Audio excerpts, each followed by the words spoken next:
Totally Useless Information with Nick and Roy is brought to you in part by Tom's Place, the finest in men's fashion, located in Toronto at 190 Baldwin Street, in the heart of Kensington Market.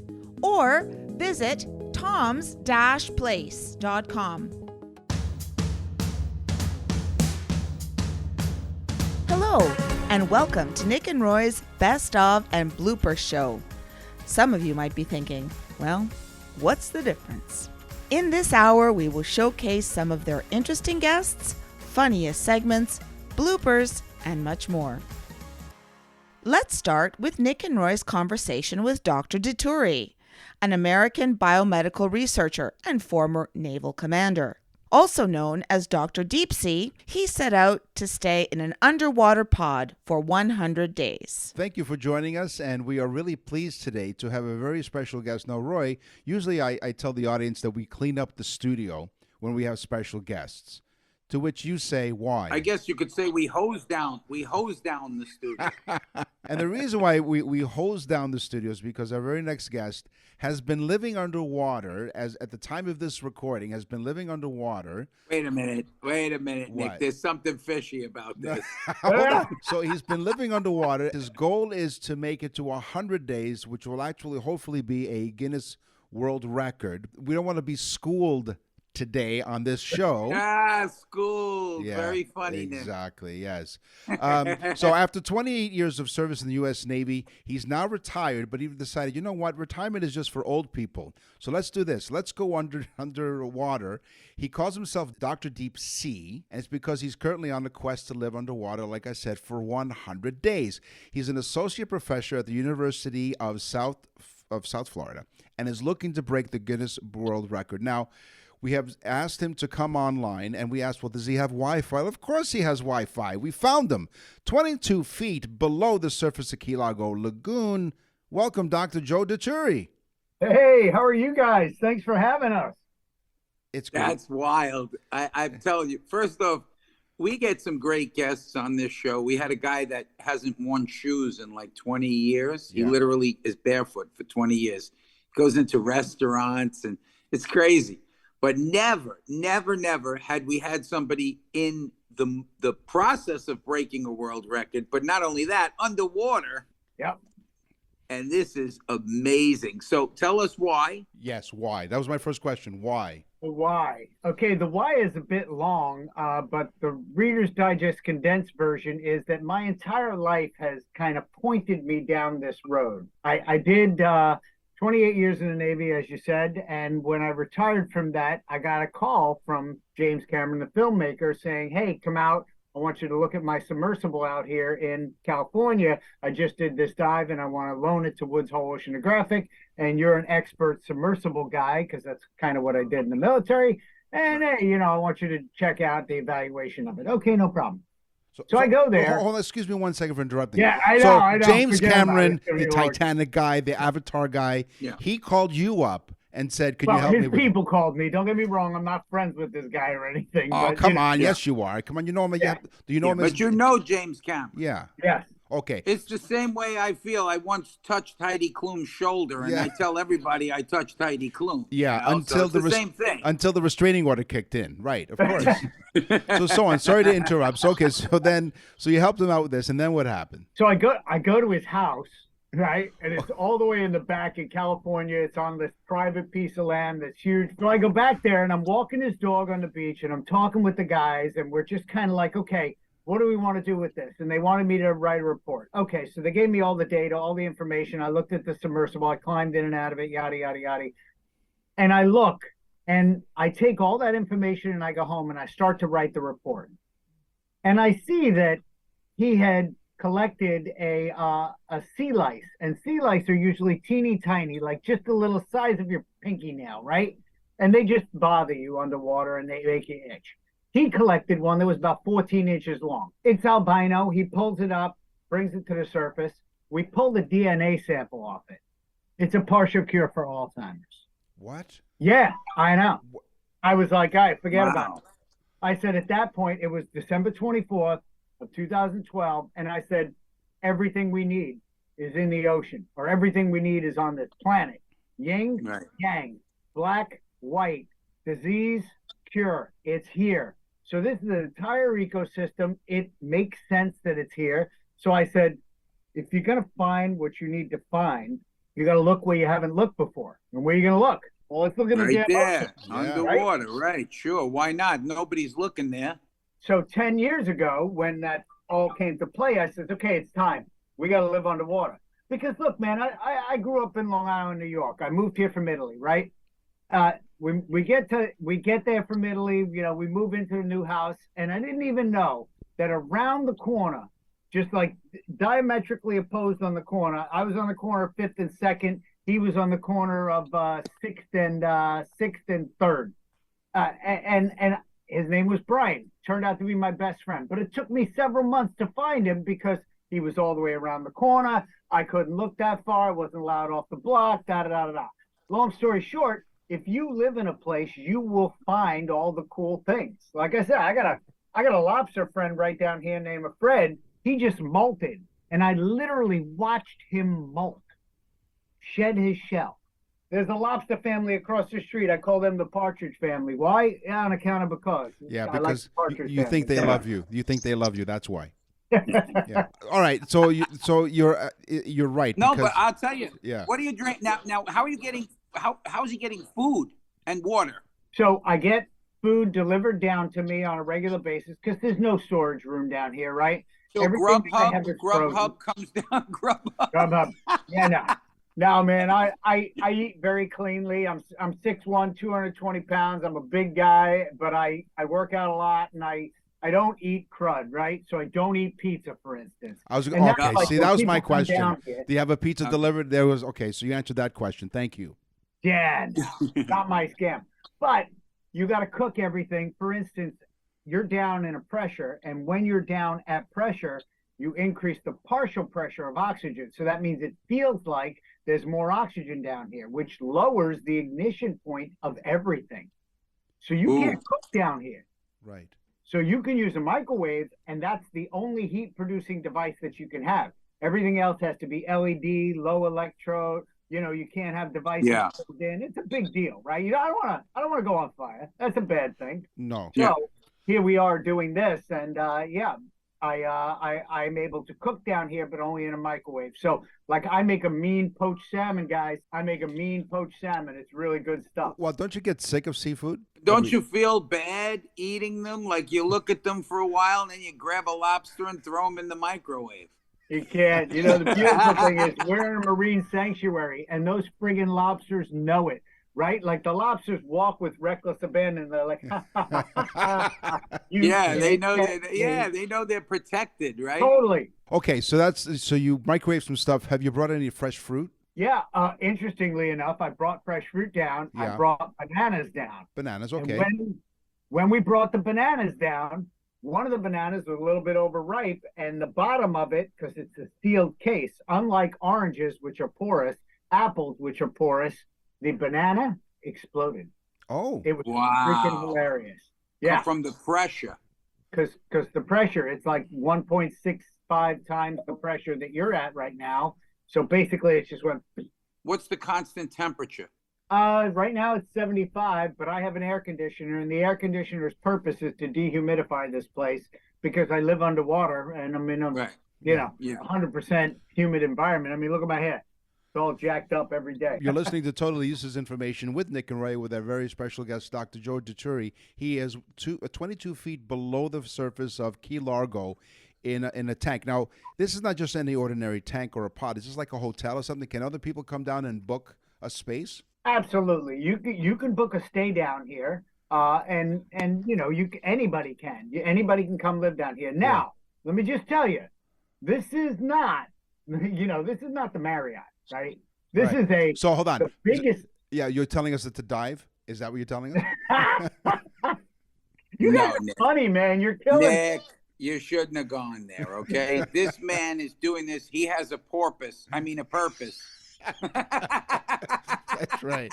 You guys, I tell you. Okay, so you can book time. So you can go online and just like almost like instead of an Airbnb, it's like an underwater B&B, I guess.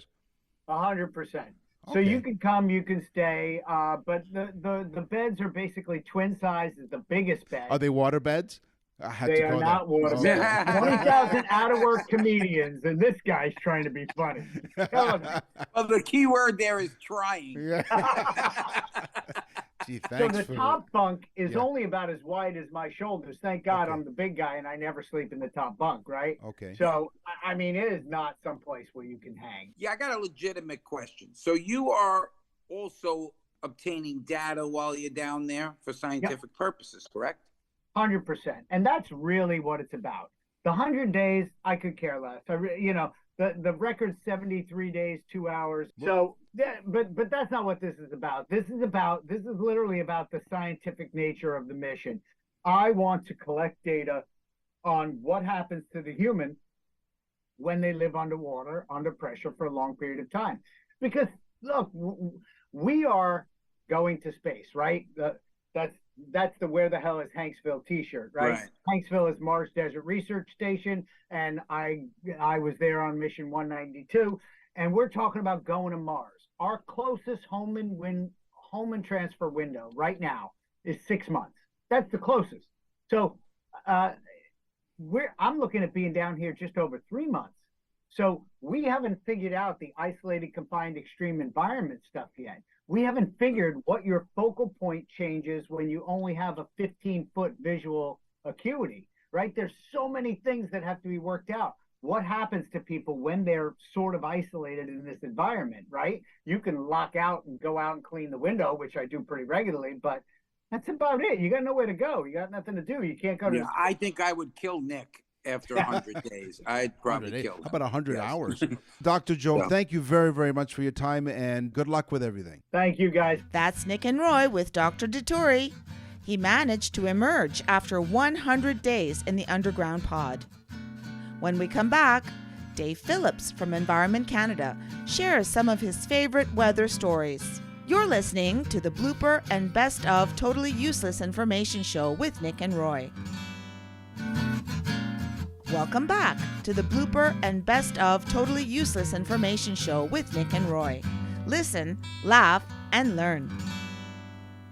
Senior climatologist from Environment Canada, Dave Phillips, joined Nick and Roy to share his favorite weather stories. Dave, how many weather stories would you estimate that you've compiled over your 50 years plus? Well, I would say at least 30,000 plus. Some of them are real head shakers and clear your hair. Others are saying, wow, I knew tornadoes did that. And here's another example of it. People send me stories. I have to verify them. We have over 8 billion records in our archives with Environment Canada.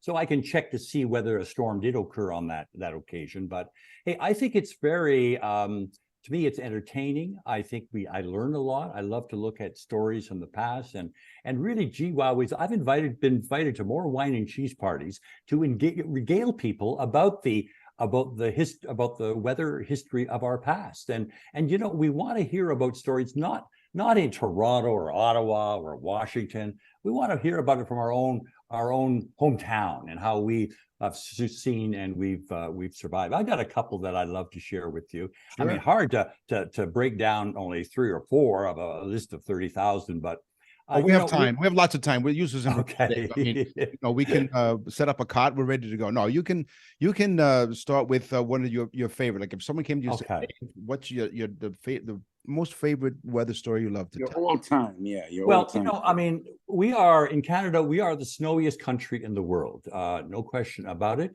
We're the second coldest, but we're the snowiest. And our average precipitation for the year, 39% of it is snow. The world's average is 6%. So there are many people in the world have never even made a snowball, but every Canadian has. But one of my favorite stories is the snowiest day in Canadian history. Now, right now, the record is about 145 centimeters or 57 inches of snow that fell in February in a place in British Columbia, Tatsik Lake, 145 centimeters. But before that was back in 1999. But before that, the all-time record was less. It was about 112 centimeters or 44 inches of snow. And it fell in a place in southwestern Alberta in the sort of Waterton Lakes National Parks area. But it was the date it occurred that is most spectacular. 1963, June 29th. 2 days before Canada Day came the heaviest snowfall in Canadian history. And I said, I'd love to have been there to watch Americans wake up to find snow to the tip of their tent poles, wondering why they didn't go to Mount Rushmore for their summer holidays. There it is. In the middle of summer, we got what we're famous for is all the snow. And so that was, and again, it's the fact that you get warm air and moist air, but cool enough to cause snow, and you get a big dump of snow. But I have another snow kind of survival story that is kind of neat. Okay. There was a farmer, a hog farmer northeast of Edmonton, who lost a market-sized hog during a blizzard back in 1956. So he couldn't find the hog. The hog just went and just disappeared. Well, 3 months later, the farmer was digging around where he thought the hog trough was, and he noticed the snow moving. And so he dug down deeper, and out came the pig. It had been hibernating there for 3 months, 93 days. Now, it had weighed 243 pounds on entering the snowbank, but it now weighed about 75 pounds. But when it got up, it kind of, staggered a bit and then walked to the pig shed like nothing had happened. Wow. Now, Dave, can you please tell us exactly where that was? Because Nick and I can make a fortune bringing rotund people, husky people. We can bring them up there, put them in the snow, come back 3 months later, and they'll have lost all their weight. And then ask for bacon and eggs for breakfast. Exactly. Now, one of the many accolades and awards that Dave has won, including the Order of Canada, that must have been a really high honor, because I think that is the highest civilian honor that one can receive in Canada. Is that correct? Well, I think it is. I was very, really overcome with pride and thinking of all of if just a government employee who loves weather and puts things together to entertain and educate Canadians can get an award like that, well, it's available to anybody in Canada. So I felt very honored. It was about year 2000. It was by Adrienne Clarkson, who was the Governor General at that time. And as I was walking up to her and to pin the medal on you, and I thought, well, what is she going to say? And she's going to say, oh, you must be very proud of yourself. So she said, I believe everything you say. And I thought, and so I said, oh, I fooled another one. But it was just a wonderful moment. When did you get that weather bug as well? When did you know that science and meteorology was something you wanted to spend your life doing? I'll be honest with you. I was born in Windsor, Ontario, which is the lightning capital of Canada. More lightning days. It doesn't get as many as Tampa, Florida does, but it is for Canada pretty lots of lightning up here. Yeah. So, but I would like to tell you, I had instruments in my backyard. No, I wanted a job, and I thought of coming from Windsor, smaller town, but going to the city of Toronto, the big smoke. I thought, so I had an offer from Environment Canada, and so I took it. And 50 years now, I had 2 jobs in my lifetime. I was a room service at the Banff Springs Hotel, and then I've been a climatologist for 50 years. So I always felt I had something to fall back on if the weather business got a little rough. No, yeah. I think you did okay. Now, you wrote several books, and I think one of the titles is, Did Niagara Falls Ever Go Dry? So we'll ask you point blank, did Niagara Falls ever go dry? It did. I mean, we've seen the American Falls dried up a couple of times because the U.S. Corps of Engineers turned it off to repair the rocks underneath. But this is the Canadian Falls, the Horseshoe Falls, 10 times the size of the American Falls. And back in 1848, on the last days of March, people in Niagara Falls woke up. And it wasn't from the roar of the falls, it was the silence of the falls. Oh. The falls had turned off.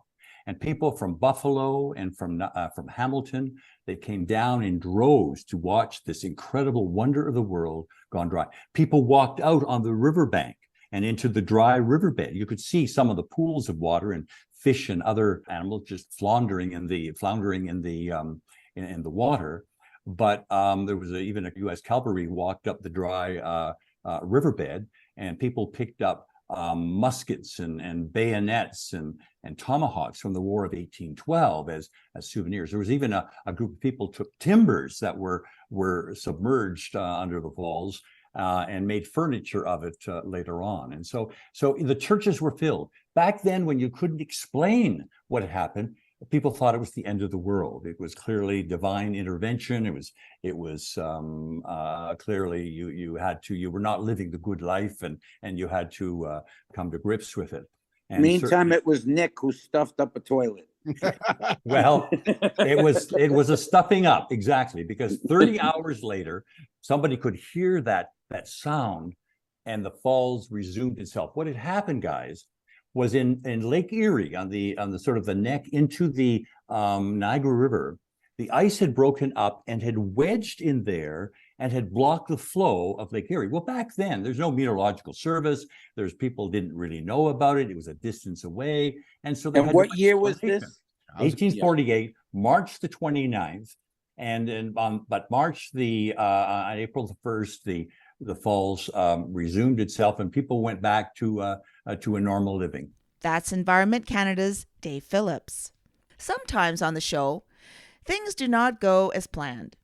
In this clip, Nick tries to explain how ATMs dispense money in Japan. There are ATMs in Japan that heat the banknotes to 392 degrees Fahrenheit for 1/10 of a second. Okay, 392 degrees Fahrenheit for 1/10 of a second. Why?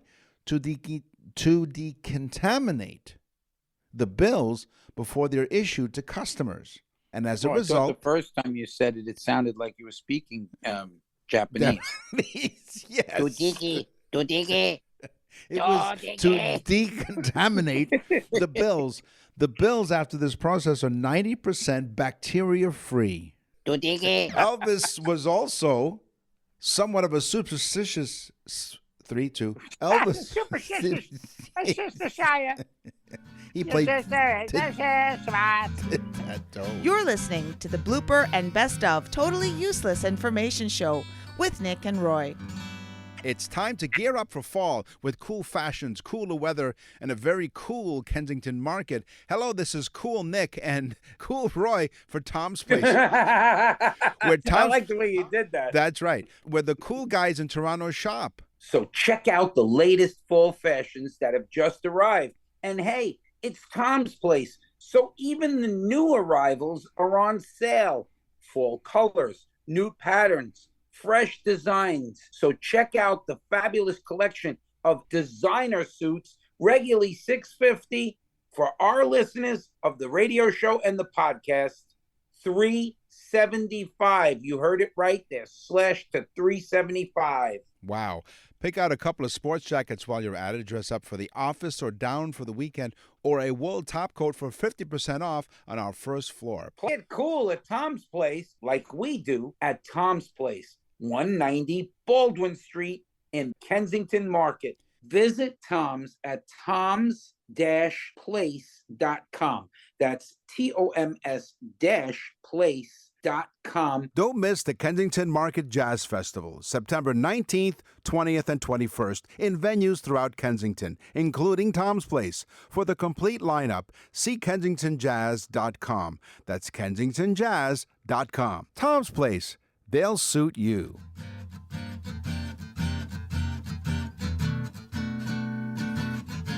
You're listening to the Blooper and Best of Totally Useless Information Show with Nick and Roy. Listen, laugh, and learn. Sean Shapiro, now a retired Toronto police officer from Traffic Services, joined Nick and Roy to talk about some of the obscure driving laws still on the books today. Hey, joining us, I'm really excited today. So here's another one of my personal friends, one of our colleagues at radio, actually. TrafficCop.ca is his website, and he's going to come on and talk to us about all kinds of weird and wacky laws that are on the books and crazy stuff people have done on the road. Please welcome. Sean Shapiro is on the show. Sean. Yay. Hello. Welcome. Thanks for having me. This is lots of fun. It's great to be had. You know, I think, wait, that didn't come out right. But I do have to say, Roy, that every time that I promote the show on social media, specifically LinkedIn, Sean is probably the first one. I haven't even written the final, didn't hit enter. He's already liking the post. That's how much It's of a our fan. psychic connection. Well, with all the years of experience, so in general, would you say that the drivers are better these days or worse, in your opinion, based on your information? Well, it depends on who's listening. Generally, I think we've seen the decline in the quality of drivers. I think that it used to be something that was really important to a lot of people, and now it's sort of the thing you do if you got to do it. Many people just take the bus. We've got such a great infrastructure with transit that many people never need to do that, to get a license. So there's less emphasis on it. Okay. So, and in turn, it deteriorates the quality of driving. I think that's part of it. I think that like when I turned 16, 9 a.m., the doors opened to the licensing place, and I was there to get my learner's permit. And now people are in their 40s and haven't driven. My wife doesn't drive. Her sister doesn't drive. My mother-in-law doesn't drive. So I'm the only driver, which means I drive a lot. Yeah. Okay. Fair enough. Right. Don't you wish Nick didn't drive up there? I mean, he's got to be bringing up the insurance rates, you know? Just because the expression is, if you don't like the way I drive, stay off the sidewalk, doesn't mean it refers to me. So how old were you, Roy, when you got your first driver's license? I think we had to be, 7? Well, I got my learner's permit at 16, and I got my driver's license 17, but I was driving well before that. I had an illegal license plate on a 1970 Chevy Vega that was orange and white and gray, and there's a lot of colors. Yeah, you know? I see. Yeah. So Sean, I paid $250 for the car. Right. It's an illegal driver's license. Sean, his last name is Locascio. Okay. I think the statutes run out on that. Statute. I'm going to put you on the spot. So, in your opinion, based on the information you've gathered over the years and all the experience that you have, who are better drivers, males or females? No, I'm just kidding. No, don't put him in that spot. We all know that men are better drivers. Yeah, exactly. You know what? I haven't been taking send stats. your mail to nickandroy.com. Yeah. Never mind trafficcop.ca. Nickandroy.com is where you send your complaints to. So, so kick us off here, Sean, with one of the wackiest laws that are still on the books that you can get a ticket for. Sleigh bells. Yeah.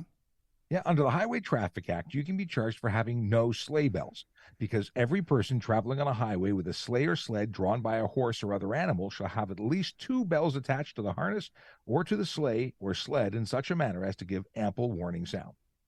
See, I never leave home without my 2 bells. Yeah. You know? He said bells, Roy. Bells. BELLS. Oh, I'm sorry. So if you're riding, so it's like that song Jingle Bells, that if you're riding in a one horse drawn open sleigh, whatever the lyric is, you'd think I would know. So you get a ticket. How much is the ticket for not having sleigh bells, I wonder? And would it be a moving violation? Could you imagine? Your Honor, case 587439, the accused is charged with not wearing not a seatbelt but sleigh bells. Yeah, you know what? The fine is not that big. It's $5. Oh, but when you factor in the victim fine surcharge, it does add up to a whopping $20. oof. Sean, have you given this ticket out to many people? I am only aware of one person being convicted of this, and it's because a friend of mine in court, while negotiating a guilty plea, allowed them to plead down to an obscure charge, and that was it. And I think he did it just to flex, to be able to say he did. Yeah. So the law wasn't obscure enough, but to make it an obscure fine, that's awesome. Okay, so it's just like when you're speeding and the officer is kind enough to put it down to like 15 kilometers less so that you don't get demerit points or whatever. I wonder if there are any demerit points on no sleigh bells on your sleigh, and maybe a lump of coal. Maybe that's your demerit point. Yeah, amazingly, no demerit points, because it's usually associated with, well, not a motor vehicle. Okay, all right. Yeah, and plus the fact, how fast could they be going in the sleigh anyway? You know, I mean, really. Okay. You know, Well, you got to have has me couple. circling back to. It's my understanding that there's a 20-kilometer-an-hour speed limit on horses, but I've been unable to confirm that. Oh, I got one for Sean. I Okay. got something for Sean. Sean, do you know who the person is that got the first speeding ticket? It's not me. I do not. It's not me. Don't say it's me. It's not. Okay, Dayton, Ohio, circa 1904. Harry Myers got the first speeding ticket He was traveling 12 miles per hour. I believe it was a 10-mile-per-hour zone, and he got a speeding ticket for doing a whopping 12 miles per hour. Harry Myers, Dayton, Ohio, 1904. Wild, right? You know, now that you say it, I think I've heard that before. Yeah, I think Oh, okay. no, not maybe not on this. This is totally useless information. Didn't say we didn't repeat ourselves, because after all, the attention span of a goldfish is 2 seconds. Well, I wonder if I heard it What? on your show or not. It sounds so familiar. Maybe it's your voice. You make everything sound like it's real. Well, but there's a compliment. It's a great compliment. That's all the used cars I sold. He was a car salesman for years. As you're listening to Totally Useless Information with Nick and Roy, our special guest is Sean Shapiro. Give us another fact. Another fact. Do you know it's illegal to drive with someone in your trunk? Yeah, I tried that in the Bronx years ago. Yeah. Body adds another element of potential criminality, but just for having a person who is alive and well in the trunk is against the law and actually qualifies for stunt driving. Yeah. Wow. That's why I hate SUVs. You can't cram bodies into them without somebody saying it, unless you have one of those tonneau covers, Yeah. Those are always good. To the lawyers out there, send your affidavits to nickandroy.com/Roy. Okay, wait, I got one for Sean. I got one that Sean's going to love. So we Okay. did the United States. What's the first speeding ticket in Europe, Sean? Now that I definitely don't know. Okay, I got it. 1896. 1896. Now, I'm not sure what he was driving. It may not have been a vehicle. It may have been a horse. He was given a speeding ticket for 8 miles per hour in Kent, England. His name was Walter Arnold. He is the first European speeding ticket, 1896, 8 miles per hour. That is That's wild. crazy. You could really hurt somebody. Yeah, 8 miles per hour. So Well, in You couldn't Canadian, even that's yell a at lot more. somebody. They could run up and smack them. I was going to ask you. So 8 kilometers an hour. What is that in Canadian? What, Well, 8 let's see. miles 8 miles per an hour? hour is 12.8 kilometers per hour. Okay. All right. Yeah, that's not even enough to blow your hair. I mean, Listen. you guys don't know, but okay. Yeah, exactly. Yeah. Sean and I went to the same barber. We told him take a little off the top. We are aerodynamic. Aerodynamic. Exactly. Aerodynamic. We are. Go By the way, I ahead. never Next. told you what the fine was for driving with someone in the trunk. Oh, I'm sorry. I beg your pardon. That's right. We went all over the place. Oh, yeah. Come on. That's How right. much Wait, is you that? know what? Yeah. You can probably charge us with reckless driving because we never finished that thought. It falls under the same category as if you were driving 50 kilometers over the speed limit, or if you were doing a wheelie on your motorcycle, or drifting or burnouts. It actually has a range of $2,000 to $10,000. Whoa. And right at as soon as you're caught, it's a 30-day suspension on your license and 14-day impound of your vehicle, and you could even go to jail for up to 6 months. Sean Shapiro, Yeah. thanks once again. We'll connect with you another time. We can come up with some more zany laws that are on the books, still on the books, and also maybe some stories as to some sob stories and ways people try to get out of tickets. Thank you very much I've for got joining tons us. of those. That's Sean Shapiro, the former TikTok traffic cop. Coming up next, news from around the world and a fake pharmaceutical product invented by Nick and Roy. 3, 2. Let's set a mobile. Yeah, I see, but yeah. Give me that. If you play it backwards, it might be English. You're listening to the Blooper and Best of Totally Useless Information Show with Nick and Roy.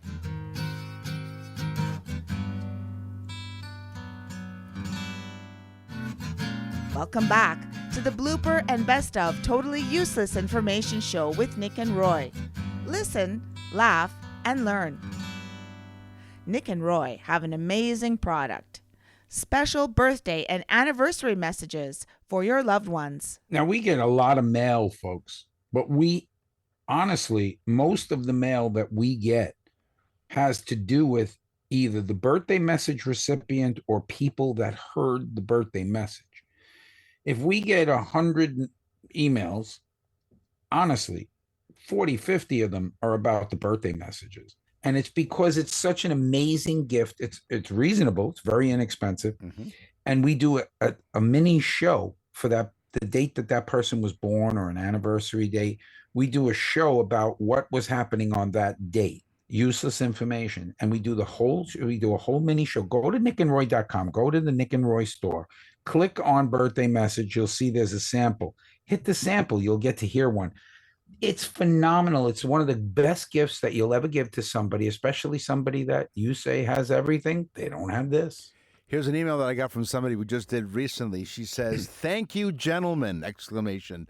She doesn't know us. Very funny. She says, very funny, interesting, and lovely to hear my husband's own voice at the end of it. So we give you the opportunity to record a personalized message that we include in there. So go to nickandroy.com. It's really great. We have the grandkids sometimes leave a little message. It's so great, folks. Do it. Do it. She says, a birthday blessing indeed. nickandroy.com. If you've been a loyal listener, you know that Nick and Roy end the show every week with news from around the world. One of the more popular stories is the one from Stupid Criminals. It's time for the news. And now, from around the corner and around the world, this is TUI News. Brisbane Freemason found naked inside $1 million pipe organ. That's all I'm going to tell you. Yeah, He's a Freemason, right. so this has something to do with the story. The 51-year-old was unable to offer an explanation for his behavior, stating, according to him, things Was just... anything stuck in a pipe? Well, he said things got a little loose. Okay? So, Glenn Langford, 51 years old, as I mentioned, has been granted bail after being accused of damaging a pipe organ at Brisbane's Masonic Memorial Center recently. Authorities discovered him lying inside the sizable instrument, drunk and naked. Oh. He You had... know, Nick, the Yeah. pipes get smaller as the octave goes up. Right. I've been known to be found in the bass section. Right, yeah, exactly. And then eventually singing soprano. Speaking of sopranos, he had with him a remote-controlled police car, a toy gun, and that's what they found on him when he was So arrested. he was playing cops and robbers in the nude and ended up in a pipe organ. A large pipe organ. That's correct. He alleged So he was nude, though. he was. He So allegedly his pipe organ was exposed. it was, but also it was floating because he broke into the establishment and flooded the premises by turning on the taps, which set off the fire alarm, alerting the police of his presence. So he flooded the place Right. naked Yes. with a remote control car. Yes. See, he's a stupid man. He should have bought a remote control boat. Right. That's correct. That's a great point. I think of everything. I know you do. Well, you've done everything, absolutely. So now he stands accused of damaging the pipe organ and decorative wall fixtures. Now, this pipe organ was insured for over $1 million because it was installed in 1930. And This was an antique pipe organ. the organ's damage is believed to be irreparable, according to the Wow. building's caretaker. So this guy did some serious damage. Well, of course, Nick. You're laying naked in a pipe organ. Well, his organ almost got damaged. Yeah, you don't know where those pipes are. No. You know what I'm saying? I mean, that guy could have been sitting on, E flat. That's right. And let me tell you, if he's a special guy, he could have took a whole chord. Boy, and he sang harmony, oddly enough.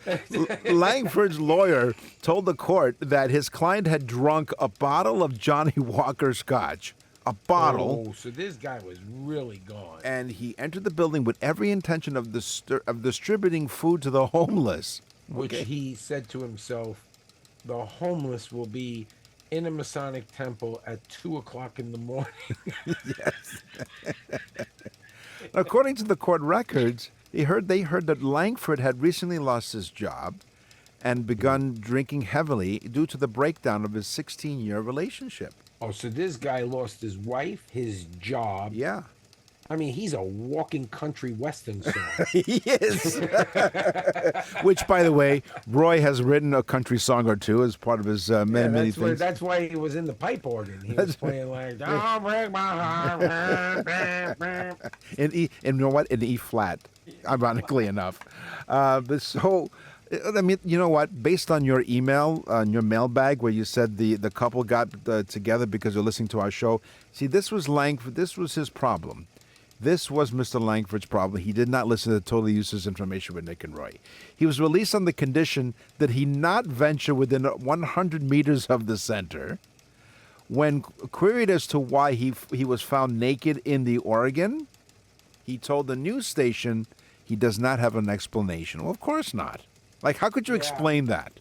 Simple can of beans and boom. Boom. Before you go, here's how Nick and Roy somehow wound up inventing a fake pharmaceutical product. For some reason, we think that everything that, there's a commercial on TV and they go, oh, gotta get Farleva, and it's like, and we think that this came from space. Right. No, they use the same stuff that's on the earth here to make Farxleva. Farxleva. Please consult your doctor before consuming Farxleva.